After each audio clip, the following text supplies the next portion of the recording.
Thank you very much for the interesting presentation. Our next presenter is Zain Ahmed, a PhD candidate in health informatics at the University of Missouri. She's worked in the health sector for the last 17 years. She's trained in information systems, public health administration, and health informatics. She spent the last 4 years developing systems that could bridge global informatics gap. Her data analytics training within public health has led her to use her research to minimize social inequalities, determinants of health based on location, gender, and age. Hamid's goal is to help countries apply research to minimize the research health disparities globally. Her presentation is titled Improving Information Use Through Public Health Informatics, System and Users Capacity Building. Let's give her a warm welcome. Thank you very much. Good afternoon. I would like to present this work for the first time ever. It has been conducted for the last 4 years in Tanzania. And we'll talk about the nitty-gritty of having to do such a project in a place that is also underdeveloped in public health informatics. So informatics is pretty new, even globally in so many places. But in other places, they have been practicing it in a different traditional way without them knowing that they're actually practicing informatics. A good example is when people thought GIS is new, and GIS started in London during the outbreak of cholera. So we're going to be talking about the adoption of informatics in developing countries. We will rush through the introduction of the literature, and we will talk about the methodology, the interventions that were conducted, and we'll go straight to the presentation and conclusion. So Zanzibar, 2 islands next to Tanzania, with a population of 1.3 million. We are the region of Swahili. Swahili is the tribe that we have. And 3 main ethnic groups are student Indians. This bizarre combination is being seen in the population in every aspect. Like we have multicultural, we have different levels of education, different levels of exposure, different levels of our public health practices, and we don't have one common way of probably doing everything because the islands are highly under tourism, and people have been coming and going in the history of its existence, from colonialism to slave trade to now that we are having tourism is our biggest industry. Public health is becoming a major concern to tackle carefully. So, for the last 2 decades, the global health initiatives have been headed towards minimizing the gap between the public health informatics and performance and lowering diseases in developing countries. After careful analysis, they came to see that, first of all, things that have to be first done is aligning the systems that are responsible for data collection. Data quality is very poor, has always been very poor, but these efforts have a little bit improved the conditions in most of developing countries. Now we're starting to see national databases from country to country, but the variability is what brings the whole point for this research. So personnel that have been trained to take over with the leadership in public health informatics are now growing and using the systems, but only to the perspective they have been trained for. Differences in capacities from country to country within Africa dictate the kind of development in public health informatics. So I will talk about Zanzibar because it's one of the few countries that have had the opportunity to develop a nationwide data collection system. Before many countries in Africa, even Rwanda and Kenya, this system we're going to talk about is called District Health Information System, is collecting all indicators of healthcare delivery from healthcare facilities to hospitals and put in national But when it was being developed, it's expected for countries to be able to develop it further, to customize it to their needs. So the problem that we are trying to approach to address in this research, that there is a gap in public health informatics performance. There is no information, even if data is being collected, and people are working towards coverage and data quality, but what is happening to that data? The databases are becoming the repositories, just an archive of what is being collected, but no use in particular, especially in countries where capacity of workforce is low. So more resources are still being utilized to collect the data, and other data collection systems are still being developed, but lack of policy and strategy to utilize this system needs to be carefully addressed to make return of investment of the investment that has been put in place for the last 20 years. So what are the challenges with information? As one may ask, why are they not using it if they're already collecting it? And they know that it has been very expensive to put the system, to train, and to continue cleaning and assuring the quality of the data. So in my experience, I've been working with the Ministry of Health throughout my life. There is a low personnel capacity to potentially utilize the collected information to improve public health. But also the systems are uncoordinated. We'll be having a project from this university, they come into a system, and then another project with their own set goals, which are towards building an informatics structure, but these systems are uncoordinated, we don't see each other, there's this integration that is resulting to a combination. Like I said, like the way Zanzibar is a culture, is a mixture of everything. We also have that in the systems, in the structures that lead the public health. So my objective was to improve information use through public health, informatics, workforce, and system capacity building. So I have to also introduce DHIS. It's going to be a very common theme in this whole research. I'm not particularly researching district health information system, but to be able to understand where this work has started and going and how it will also affect other developing countries, since almost 60 countries globally are using district health information system as their national or tracking database. So it was designed to collect data at district level. District level is an intermediate stage in the national hierarchy, where on top you have Health Management Information System, abbreviated as HMIS. That's the national unit that oversees health information from the country. But below the district, there are the health facilities and the hospitals. So the districts are collecting data from all the facilities and reporting to the national level.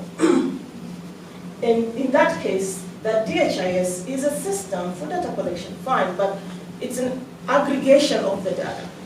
And people who come from statistics or have an idea of statistics know the consequences of dealing with aggregated data as your main source of population health information.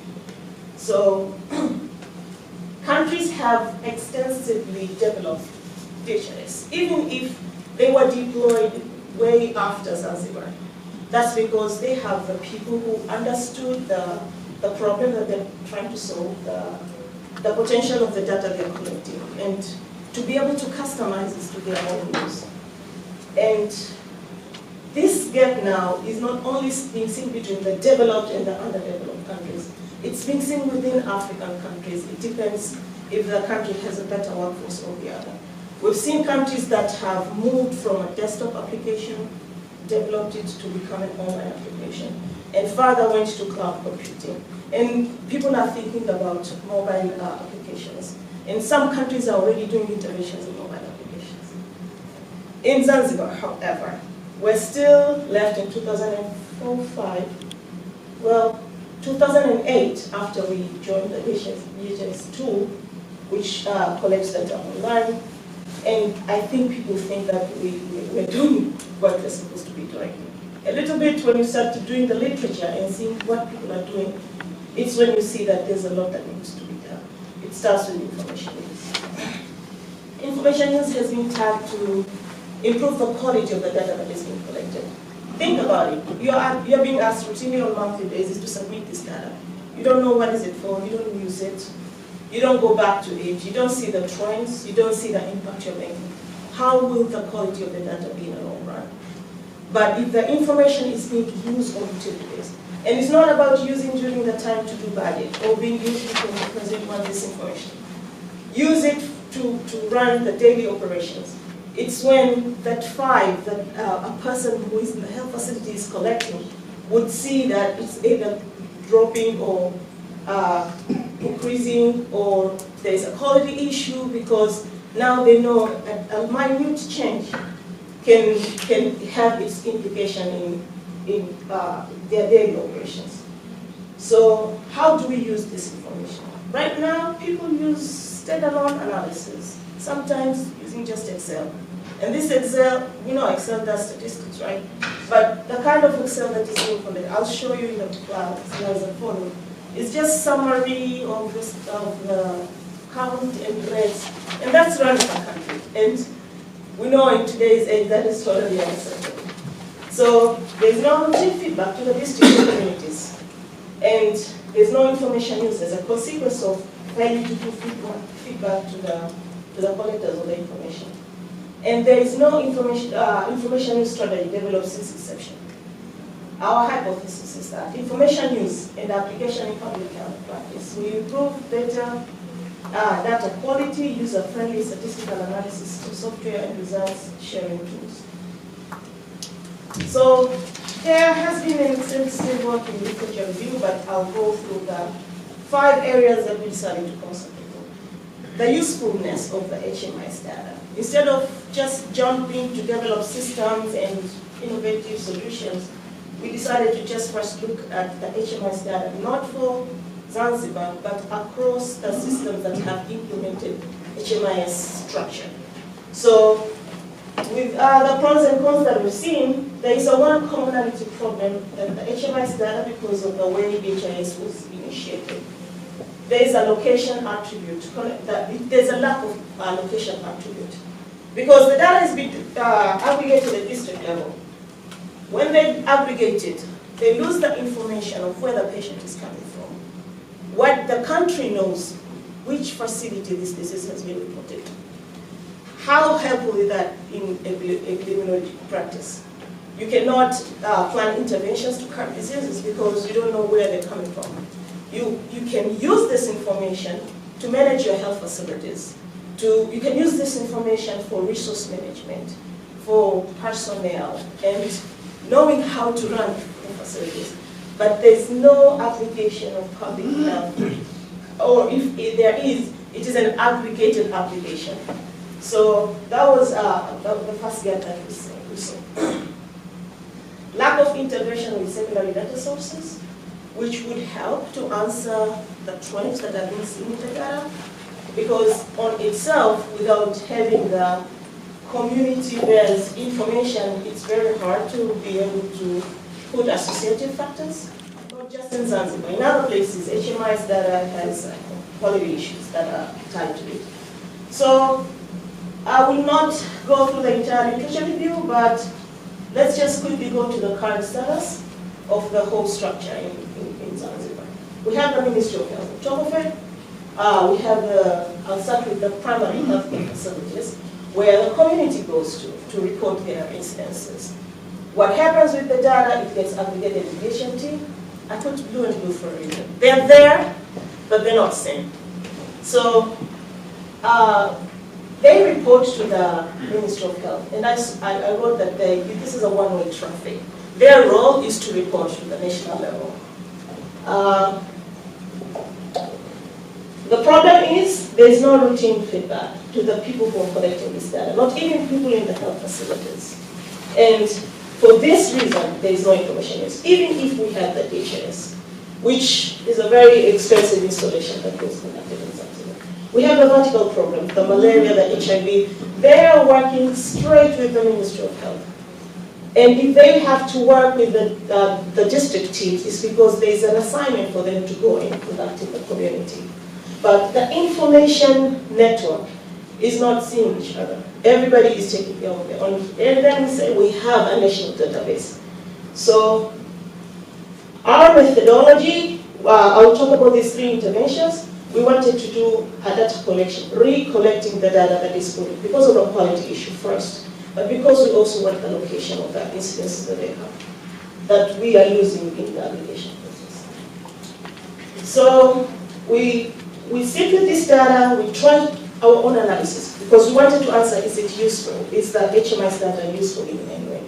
And by automating this analysis in a software, now we are addressing the second problem, that the systems are not integrated to support a better analysis of the public health data. And then the third intervention was to assess the workforce capacity, because we might be very successful in developing the best software, but if we're still having issue with the workforce, it's going to end up with the same story as the DHIS. So we measured the workforce before the intervention and after the intervention. Now, quickly try to go to the results. So this is the facility registers. I'll skip. And this is the kind of analysis that HMIS is relying on, National Health Management Information System. We are running these histograms, and in the end of the year, there is a national bulletin that reports this, and population health is analyzed. In the middle of the project, when we started collecting now the socioeconomic indicators from census, which is freely available, the people who are engaged in analysis started seeing that there could be some things they could be running to explain the graphs that they're developing or the trends that they're seeing. For example, in the socioeconomic, you'd be collecting house ownership, access to drinking water, if they work in agriculture, number of toilets they have. And if you break that into districts, and you'll be able to see how this, if I run the same graph in districts, would be, it's not the correlation we're looking for, but they start to ask themselves the right question that they should be asking themselves. So we tried ANOVA, and we started seeing that there are differences in, I'll introduce only the third line here. There is a district, and a cluster underneath the district is a shehia. It's like a word in America. That over the years, it's been treated like it's one district has the same characteristics, but if you'll be able to look at that data at a shehia level, way down, you'll find there's a lot of variability and a lot of information. And this is to show we have ups and downs in different situations. That the country right now, as we speak, they don't have shehia information because they're losing it during the aggregation. We managed to capture it through that collection. So we're trying to argue to the government that shehia has to be a part of the region and stuff. And we tried to do some regression, and we're seeing that if you use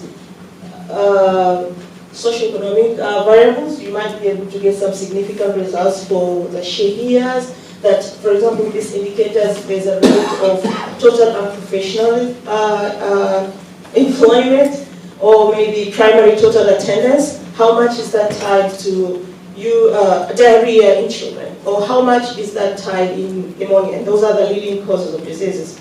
All of them are preventable. So if a little look into socioeconomic studies, how will that help a country to utilize that information? So this, again, I'll go quickly. The second intervention was to design a software that was running on R and PHP, GIS, and MySQL. The data set that we collected had about 100,000 records, and the socioeconomic indicators were over 200. And you can imagine, even if we did have statisticians, which we don't, no one would be available on a daily basis to run those statistical analysis to help the district teams run their interventions and decision making. So that's the use of this software. And as a pilot project, these are the kind of analysis it does. So it's not as clear, but this is like you want to do a chi-square test, you want to do Poisson regression, and they'll be able to upload their results, share within themselves as a discussion on what is going on, etc. And So remember this status? This is what we're trying to come up with. This will be my last slide. I have several others. This is the point that we're trying to do to get to in this research, whereby it's the district teams that should be equipped with informatics, as much as it's needed nationally. But it is these people that who are working directly with the communities and having these reports in their fingertips. R is free, PHP is free, MySQL is free. All we have to do is develop such a system, and they can dissect their populations by gender, by age, by clusters, by health facilities, you name it, for them to become the real health managers as they're being pulled in the policy, the strategy, but it's not in its actualization. Thank you very much. Very much, Zaina. To be respectful of your time, we won't have time for any questions. Thank you guys for coming out today. Thank you very much. You want to, if you'd like to, I'll tell Becky that ask Deanna some questions, probably just see her kind of tomorrow. hang around a little bit after the presentation, if you'd like to talk with our presenters today. Thank you so much for coming out. We appreciate your support. I'm happy to Make sure